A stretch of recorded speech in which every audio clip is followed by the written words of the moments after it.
जो राजस्थान के अंदर राजस्थान की जनता का खून पसीने का पैसा 100 करोड़ से अधिक की राशि जिस प्रकार से बहाई गई, जिसका कोई औचित्य नहीं था।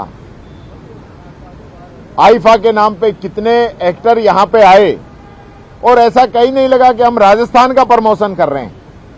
पूरे इनके होर्डिंग, बैनर, पोस्टर सिर्फ आईफा आईफा आईफा तो अपने आप में प्रचारित है। राजस्थान को क्या मिला? क्या कोई बड़े एक्टर आए? क्या वो जो आए हैं वो किन्हीं पर्यटन स्थलों पे घूमने गए? क्या उनसे कोई राजस्थान का फायदा मिलेगा? कुछ नहीं। ये एक सोची समझी साजिश के तहत जो लोग पहली लाइन में बैठे हैं, 7-7 लाख रुपए के जो पासेज जिनको दिए हैं, वो जनता का पैसा था, उसको उड़ाया गया है। इसका राजस्थान को कोई फायदा नहीं हुआ। ये पैसा कहां खर्च हुआ है, किस पे खर्च हुआ है, ये भी मैं सरकार से पूछना चाहूंगा कि आईफा के आयोजन में जो पैसा खर्च हुआ है उसकी पूरी जानकारी राजस्थान की जनता को दें, ताकि हमें पता तो चले कि हमारा पैसा किस सेक्टर को, किस संस्थान को, किसको प्रमोट करने के लिए दिया जा रहा है। ये राजस्थान के हित में है या फिर ये सरकार के जो लोग हैं ये नाच गाना देखने के लिए इस प्रकार का आयोजन करा रहे हैं। ये बात मैं कहना चाहूंगा। पिछली सरकार के कामकाज के लिए एक और कमेटी की घोषणा आज हुई है सदन में। देखिए, इस सरकार के पास पिछले 6 महीनों को कामकाज की समीक्षा, इंग्लिश मीडियम स्कूलों की समीक्षा, नगर पालिकाओं की समीक्षा, जिलों की समीक्षा, कॉलेजों की समीक्षा, अब एक और नई कमेटी बनाई समीक्षा, जितनी मर्जी समीक्षा कर लें। पर मैं ये कहना चाह रहा हूं भाइयों, 1.5 साल होने को आ गया, सरकार का तीसरे हिस्से का कार्यकाल पूरा होने को है। ये समीक्षा ही करते रहोगे, कमेटी बनाते रहोगे, काम करोगे। आप जेजेएम का जिक्र कर रहे थे, मुख्यमंत्री जी ने बहुत बड़े बड़े दावे किए, वादे किए। हकीकत यह है कि जेजेएम पूरे देश के अंदर स्लो चल रही थी। राजस्थान का इस समय नहीं बढ़ा है, पूरे हिंदुस्तान की जेजेएम का समय बढ़ाया गया है। और हमने जितने कनेक्शन किए उससे तो ये 2/3 कनेक्शन कर पाए। हम पे आरोप लगा रहे हैं, हमसे कम कनेक्शन तो मध्य प्रदेश ने किए हैं, आरोप हम पे लगा रहे हैं। क्योंकि हमारे यहां का जल शक्ति मंत्री था, वो नहीं चाहते थे कि राजस्थान के अंदर काम हो। आज जो बातें हम कह रहे थे, आज उन सारी बातें इनका मंत्री कह रहा है कि राजस्थान की भौगोलिक परिस्थितियां अलग है, कि यहां खर्चा ज्यादा बैठता है। तो उसका जवाब तो ये देंगे नहीं, और सिर्फ जेजेएम घोटाला, जेजेएम में ये, तो मैं तो कह रहा हूं आप जांच कराओ ना, क्यों नहीं करा रहे? रोजाना यही बात होती है। उन्होंने ये बोला, शांति धारीवाल जी वरिष्ठ विधायक, सीनियर विधायक की जो मंत्री रहते हुए काम किए, उन सबकी जांच के लिए ये कुंठा झलक रही है इन लोगों की। भाई आपने आज तक क्यों नहीं कराए? जो इनके खिलाफ बोलता है, धारीवाल जी 3 दिन से लगातार इनके खिलाफ बोल रहे हैं। हमें जांच से डर नहीं है, पर जांच जो है पारदर्शिता से होनी चाहिए। जांच के नाम पे आप लोगों ने हमारे डोटासरा जी पे जांच आई, वो दिन है, राज का दिन है, कोई जिक्र ही नहीं है। जब चुनाव नजदीक होता है तो इस प्रकार के ईडी, इनकम टैक्स, सीबीआई के छापे डलवा के और उसको टारगेट करते हैं, उसके बाद गायब हो जाते हैं। इसी प्रकार से सरकार घिर रही है चारों तरफ से, उसको बचाने के लिए आपने फिर जो है एक जांच की घोषणा कर दी। इससे हम लोग डरने वाले नहीं है, ये बात मैं कहना चाहूंगा। आपने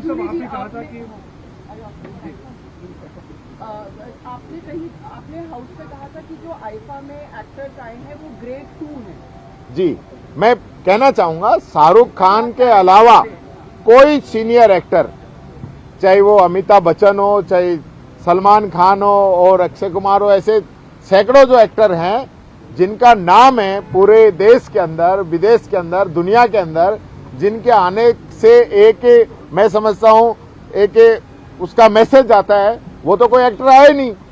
आप 5-7 एक्टरों को लेकर एक प्रकार से आईफा का आयोजन करके एक मैसेज क्या देना चाह रहे हो आप? वो तो कहीं आप उसमें कामयाब हुए ही नहीं।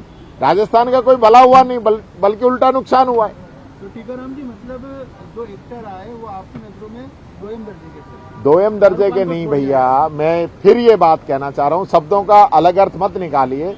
एक्टरों की भी कैटेगरी है, खुद एक्टरों को ही पता है किसकी कितनी डिमांड है, उसके आधार पर उनकी कैटेगरी है। तो आज जिनकी डिमांड है, जिनकी हॉलीवुड बॉलीवुड और सब जगह पे जिनकी डिमांड है, वो तो आए नहीं, जिनका नाम है। दिलीप साहब, आपने कहा था आप कि माधुरी जी से आने से भी ज्यादा खुश नहीं नजर आए। देखिए, माधुरी जी जो है अच्छी एक्ट्रेस हैं, कोई दो राय नहीं है, लेकिन मेरे कहने का तात्पर्य ये है कि वो समय जब माधुरी दीक्षित की चर्चाएं पूरी दुनिया के अंदर, देश के अंदर होती थी, वो समय अब निकल गया है। गोल्ड पास आपको मिला, आपको गोल्ड पास मिला आईफा का, आपने बोला था छूट के खिलाफ गोल्ड पास। देखिए, गोल्ड पास के लिए मैंने कहा, वो गोल्ड पास आपको आईफा की फोटो निकाल लीजिए, 7 लाख 5 लाख की कैटेगरी वाले पास किनको बांटे गए हैं वो आप देख लीजिए। आपने जो बात कही, निश्चित तौर पर जरूरत की बात नहीं है, ये लगातार दलित की बात कर रहे हैं। मैं बोल रहा हूं, मेरे को बोलने से रोका जा रहा है, माइक बंद किया जा रहा है, और आज जिस प्रकार से लोग बातें कर रहे हैं बाबा साहब अम्बेडकर की, तो मैं ये इनसे पूछना चाह रहा था कि आज आप आरएसएस 100वीं अपनी वर्षगांठ मना रही है, तो 100 साल में ये निर्णय करेगी क्या हम इस देश से छुआछूत मिटाएंगे? तो मैंने तो एक अच्छा सुझाव रखा था, मैंने कोई इनको आरोप नहीं लगाया। जिस प्रकार से सारे एक साथ खड़े हुए, ये तो अच्छी बात थी। मुझे तो उम्मीद थी कि ये लोग कहेंगे कि हम जो है छुआछूत को मिटाएंगे, पर इनके खड़े होने से एक बात साफ झलक गई है कि ये लोग आज भी, इनकी मानसिकता दलितों के प्रति सही नहीं है। जो छुआछूत है उसको ये लोग कायम रखना चाहते हैं, ये आज झलक गया। दूसरी बात, मुख्यमंत्री जी ने अपनी स्पीच के अंदर कहा कि बाबा साहब अम्बेडकर को किसने हराया, किसने हटाया। मैं ये कहना चाहूंगा, बाबा साहब अम्बेडकर की खुद की चिट्ठी जो उन्होंने अपने दोस्त को लिखी, उन्होंने सीधा आरोप आरएसएस के ऊपर लगाया था कि आरएसएस ने मुझे हरवाने का काम किया है।